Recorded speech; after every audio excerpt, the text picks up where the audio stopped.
नमस्कार मंडळी, श्री स्वामी समर्थ. मी संध्या. माझ्या चॅनलमध्ये तुम्हा सर्वांचं खूप खूप मनापासून स्वागत करते. बघा मंडळी, आपल्या सर्वांना माहिती आहे की पवित्र असा श्रावण महिना सुरू आहे आणि या श्रावण महिन्यामध्ये बघा प्रत्येक वाराचं आपलं आपलं असं एक महत्त्व आहे आणि त्याच्याचमध्ये बघा श्रावण महिन्यातील प्रत्येक शुक्रवारी आपल्याला जरा जिवंतिकेचं पूजन केलं जातं, ज्यालाच जीवती पूजन असं सुद्धा म्हणतात.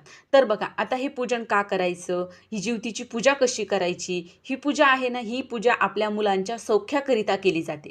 तर तीच पूजा आपल्याला कशी करायची आहे, या जीवतीची पूजेविषयीची माहिती आज आपण या व्हिडिओमध्ये पाहणार आहोत. त्याचबरोबर या दिवशी आपल्याला ही पूजा कशी करायची, काय करायचं, नंतर याचं उद्यापन कसं करायचं, नंतर फोटोचं काय करायचं, अशी बरीचशी माहिती आज आपण या व्हिडिओमध्ये पाहणार आहोत. त्यामुळे व्हिडिओ अगदी शेवटपर्यंत पहा आणि जर तुम्ही माझ्या चॅनलवरती नवीन असाल तर चॅनलला सबस्क्राईब करा. तर बघा मंडळी, श्रावणातील प्रत्येक शुक्रवारी आपल्याला जीवतीचं पूजन केलं जातं. बघा यालाच जरा जिवंतिका पूजन असे सुद्धा म्हणतात. प्रत्येक शुक्रवारी आपल्याला ही पूजा करायची आहे, श्रावणातल्या प्रत्येक शुक्रवारी. तर बघा पहिल्या शुक्रवारी आपल्याला असं नाग नरसोबा असलेलं एक चित्र आपल्याला घेऊन यायचं आहे. हे चित्र, हा फोटो तुम्हाला अगदी सहज मिळून जाईल, कुठेही मिळून जाईल. जनरल स्टोअरवर पण असतात किंवा जिथे पूजेचं साहित्य मिळतं तिथेही अगदी 2-4 रुपयापासून 5 रुपयापर्यंत याची किंमत असेल, जास्त नसते. तर बघा आता बऱ्यापैकी बरेच जण काय करतात, हाच फोटो फ्रेम करून दरवर्षी तोच फोटो लावतात. किंवा बरेच जण काय करतात की हाच फोटो प्रत्येक वर्षी नवीन आणायचा, श्रावणातले जेवढे शुक्रवार, 4 शुक्रवार किंवा 5 शुक्रवार असतील तेवढे लावायचे, त्यांची पूजा वगैरे करायची. शेवटच्या शुक्रवारी किंवा अमावस्येला, श्रावणी अमावस्या असते त्या दिवशी काढायचा, पालथा टाकायचा आणि दुसऱ्या दिवशी त्याचं विसर्जन करायचं, असं सुद्धा करता येतं. पण शक्यतो हा फोटो घरात ठेवू नये असं म्हणतात, कारण याची नजर श्रावण झाल्याच्या नंतर आपल्या मुलांची नजर याच्यावर पडू नये असं म्हणतात. म्हणून याचं आपल्याला शेवटच्या शुक्रवार झाल्याच्या नंतर अमावस्येपर्यंत ठेवायचं, नंतर त्याचं विसर्जन करायचं आहे. तर बघा या फोटोवरती आपल्याला काय काय आहे, तर या फोटोवरती नृसिंह भगवान, कालिया मर्दन श्रीकृष्णासोबत, नंतर जरा जिवंतिका, बुध बृहस्पती या देवतेंचे यामध्ये चित्र आहे. तर आता ही पूजा आहे ना, ही पूजा आपल्या मुलांच्या संरक्षणासाठी केली जाते. त्यामुळे प्रत्येक आईने ही पूजा श्रावणातील प्रत्येक शुक्रवारी करायची आहे.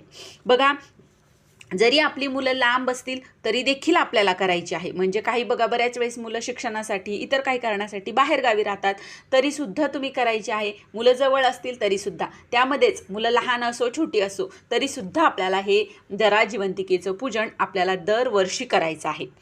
त्याचबरोबर बघा या फोटोमध्ये तर बघा भगवान नृसिंह यांनी भक्त प्रल्हादासाठी अवतार घेतला, म्हणजे एका बालकाच्या संरक्षणासाठी भगवान नृसिंहाचा अवतार आहे. त्याचबरोबर कालिया मर्दनावर भगवान श्रीकृष्ण यांनी सुद्धा बाळगोपाळांच्या संरक्षणासाठी कालिया मर्दन केलं होतं. त्याचबरोबर या फोटोमध्ये जरा जिवंतिका या 2 यक्षिणींचंही यामागे एक कथा सांगितली जाते. बघा या कथेमध्ये सांगितलं आहे की जरा जिवंतिका यांनी कशा प्रकारे आपल्या मुलांचं संरक्षण केलं ते या कथेमध्ये सांगितलेलं आहे. त्याचप्रमाणे या चित्रामध्ये बुध आणि बृहस्पती हे आपल्या मुलांना बुद्धिमत्ता, आरोग्य, आयुष्य आणि सांसारिक सुखांची प्राप्ती करून देणारे हे 2 ग्रह आहेत. म्हणून यांची पूजा आपल्याला या फोटोमध्ये करायची असते. बघा आपल्या मुलांना सर्व गुणांची प्राप्ती व्हावी म्हणून आपल्याला प्रत्येक शुक्रवारी आपल्याला ही जरा जिवंतिकेचं पूजन करायचं आहे. त्याचबरोबर बघा आपल्याला जीवतीचं पूजन तर करायचंच आहे, पण त्याचबरोबर शुक्रवारी आपल्याला आपल्या कुलदेवतेची व माता लक्ष्मीचं देखील आपल्याला पूजन करायचं आहे. बघा त्या जीवती पूजेबरोबरच आपल्याला ही पूजा करायची आहे. तर या दिवशी बघा देवीची आपल्याला ओटी भरायची असते. कुठल्याही एका शुक्रवारी आपल्या कुलदेवतेच्या नावाने आपल्याला ओटी भरायची आहे. आणि बघा त्याचबरोबर ही जी पूजा आहे या पूजेमध्ये आपल्याला कणकेचे किंवा पुरणाचे 7-5 दिवे करून आपल्याला जीवतीची आणि त्याचबरोबर आपल्या कुलदेवतेचीही आपल्याला त्याला ओवाळायचं या पूजेने, हे दिव्याने. तर हे दिवे पुरणाचे दिवे किंवा तुम्ही कणकेचे सुद्धा करू शकता. तर कुठल्याही एका शुक्रवारी आपल्याला हे दिवे करायचे आहेत. तुम्ही पहिल्या करू शकता किंवा शेवटच्या शुक्रवारी सुद्धा करू शकता. तर असे दिवे करायचे आहेत आणि आपल्याला या जरा जिवंतिकेचं आपल्याला पूजन करायचं आहे. आता याची पूजा कशी करायची आपण हे जाणून घेऊया। बघा आपल्याला हा असा फोटो बाजारात मिळतो, तो फोटो आणायचा आहे।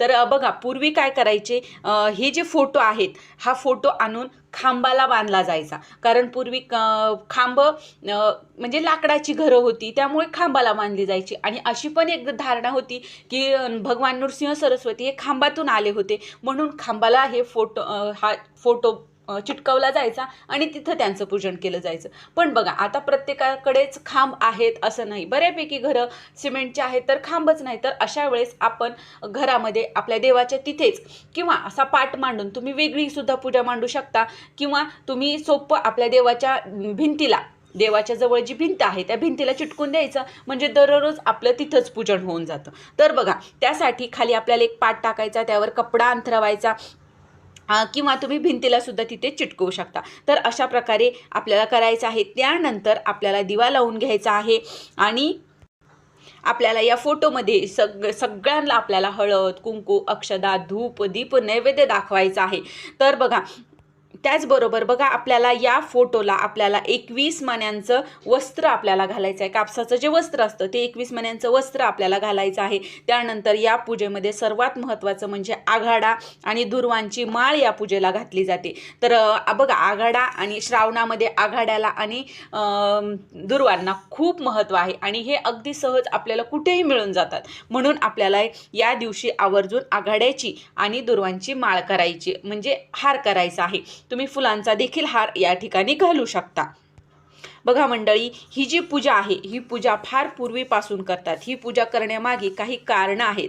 संततीसाठी ही पूजा करतात, त्यामुळे श्रावणात या पूजेला अतिशय महत्त्व दिलेलं आहे। आणि श्रावणातील प्रत्येक शुक्रवारी घरातील लहान मुलांनीही ही पूजा करत असताना तुम्ही लहान मुलांनाही आपल्याजवळ घेऊन बसायचं आहे आणि त्याचबरोबर आपल्याला आपल्या कुलदेवतेची आणि जीवतीची देखील पूजा करायची आहे। तर या दिवशी महिलांना बऱ्याच ठिकाणी महिला उपवासही या दिवशी करतात, पण जर तुम्हाला शक्य होत नसेल तर तुम्ही नाही केला तरीही चालेल।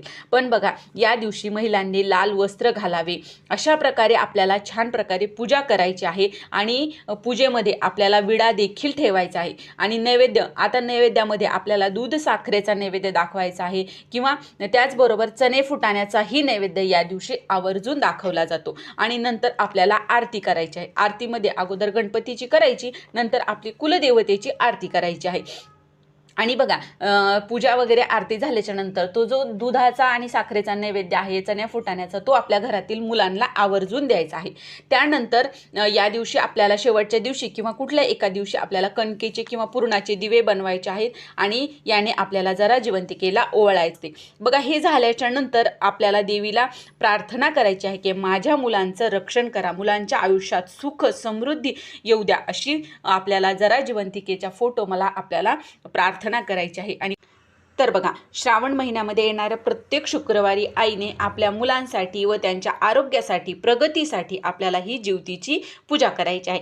तर ही पूजा लहान मुलांसाठी जीवनदायिनी पूजा म्हटली जाते, म्हणून प्रत्येक आईने आपल्याला ही पूजा करायची आहे। तर ही छोटीशी माहिती होती जी मला तुमच्यापर्यंत पोहोचवायची होती। जर तुम्हाला हा व्हिडिओ आवडला असेल, व्हिडिओला लाईक करा, जास्तीत जास्त लोकांपर्यंत हा व्हिडिओ शेअर करा आणि माझ्या चॅनलला सबस्क्राईब करा। श्री स्वामी समर्थ।